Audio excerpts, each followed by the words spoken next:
नमस्कार,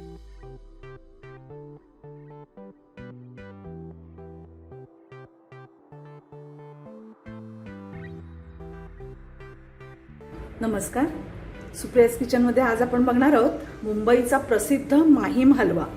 याला बॉम्बे आईस हलवा पण म्हणतात. त्यासाठी आपल्याला लागणार आहे 1 वाटी मैदा, 1 वाटी दूध, 1 वाटी वितळलेलं साजूक तूप आणि 1.5 वाटी साखर. हे परफेक्ट प्रमाण आहे आणि हे असंच घ्यायचं आहे तर आपला माहीम हलवा अगदी व्यवस्थित होतो. तर आता आपण गॅसकडे वळूया. गॅस आधी पेटवायचा नाही, यामध्ये आपण आधी सगळंच घालून घेऊया.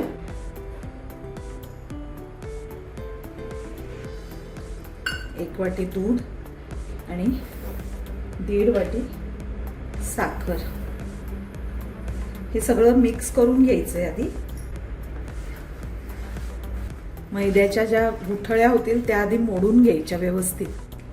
आता हे बघा सगळ्या गाठी व्यवस्थित मोडून झालेल्या आहेत. आता गॅस चालू करायचा आहे आणि बारीकच ठेवायचा, मोठा करायचा नाही अजिबात. आणि असं कंटिन्युअस आपल्याला ढवळत राहायचंय. यामध्ये तुम्ही साजूक तुपाऐवजी डालडा सुद्धा घेऊ शकता, पण साजूक तुपाने ह्याला आणखी छान अशी चव येते. गॅस अगदी लो टू मीडियम ठेवायचंय आणि सावकाश याला चांगलं ढवळून ढवळून व्यवस्थित असं शिजवून घ्यायचं. हे बघा आता हळूहळू साखर विरघळायला लागली आहे, त्यामुळे सुरुवातीला हे थोडं पातळ होतं मिश्रण आणि मग ते चांगलं सुकवून घ्यायचंय आपल्याला. हे बघा आता हळूहळू हे घट्ट होत चाललंय. यात हे गाईचं तूप घेतल्यामुळे हे असं तुम्हाला पिवळसर दिसतंय. अगदी सोपं आहे. 15 ते 20 मिनिटात हा तयार होतो. अतिशय सोपी रेसिपी आहे. फक्त प्रमाण अगदी परफेक्ट घ्यायला हवं. रेसिपी तुम्हाला जर आवडली तर लाईक करा, शेअर करा. माझ्या चॅनलला जर तुम्ही अजून सबस्क्राईब केलं नसेल तर सबस्क्राईब करा, म्हणजे तुम्हाला अशाच नवनवीन रेसिपीज पाहायला मिळतील. आता यामध्ये आपण घालणार आहोत केसर घातलेलं दूध. बघा आता हळूहळू घट्ट व्हायला लागले. आता आपलं हे चेक करून बघायचंय झालं की नाही. हे मिक्स करून घेऊया व्यवस्थित आधी. पॅन सोडायला लागलंय मिश्रण. आता इथे यावर थोडंसं हे घ्यायचंय मिक्सचर आणि थोडं थंड करायचंय आणि मग याचा गोळा होतो का बघायचं. हे बघा, हे तुम्ही बघू शकता अजून व्यवस्थित असा गोळा होत नाहीये. हे चिकटतंय हाताला. असं हाताला चिकटलं नाही पाहिजे, व्यवस्थित त्याची गोळी झाली पाहिजे. म्हणजे हे अजून व्हायला हवंय. असंच ढवळत राहायचंय. परत गॅस बारीकच ठेवायचा आहे. पूर्ण प्रोसेसमध्ये गॅस वाढवायचा नाही. आता परत थोडंसं मिश्रण आपण ह्याच्यावर घेऊन थंड करून बघूया. आता हे बघा,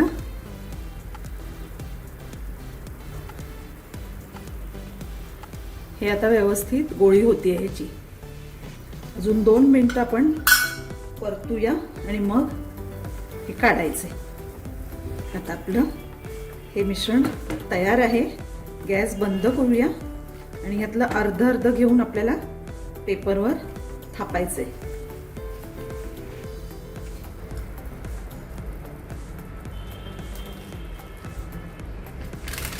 आता हे थोडंसं गरम आहे, त्यामुळे थोडं पेपरनीच आपल्याला व्यवस्थित करून घ्यायचंय. यावर दुसरा पेपर घालूया आणि हे लाटून घ्यायचंय आपल्याला. सगळीकडून समान लाटायचं. अगदी पातळ नाही करायचं. तुम्ही कधी बघितलं असाल ते थोडंसं असं जाड असतं, अगदी पातळ नसतं. हे बघा आता आपण लाटून घेतलंय. आता यावर आपण ड्रायफ्रुट्स घालायचे. थोडीशी वेलची घालूया. इथे मी बदाम आणि पिस्त्याचे काप घेतलेले आहेत. थोडे पातळ करूनच कापून घ्यायचे आहेत, कारण ते मग नाहीतर फुटते. माहीम हलवा जो आहे तो फुटतो.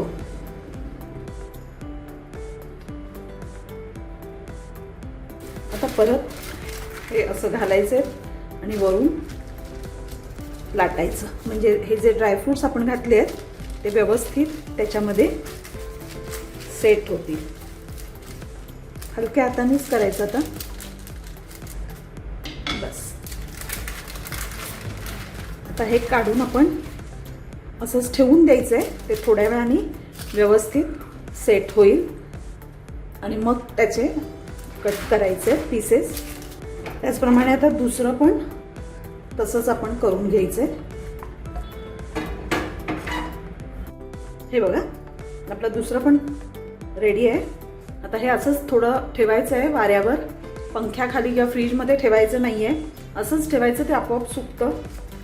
आणि मग थोडंसं सुकलं की त्याचे पीस आपण कट करूया. आता हे थोडंसं वरून सुकलेलं आहे. आपल्याला हव्या त्या शेपमध्ये आपण पीस करायचे आहेत, म्हणजे स्क्वेअर किंवा रेक्टँग्युलर कसेही. हे तुम्ही साईडचं काढून टाकलं तरी चालेल किंवा नंतर काढलं तरी चालेल.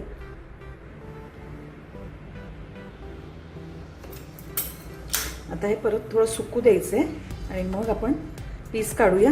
पेपर सहितच पीस कापायचे, कारण तुम्ही बघितलं असाल नेहमी हा जो माहीम हलवा मिळतो तो पेपर सहितच असतो, एकमेकाला चिकटू नये यासाठी.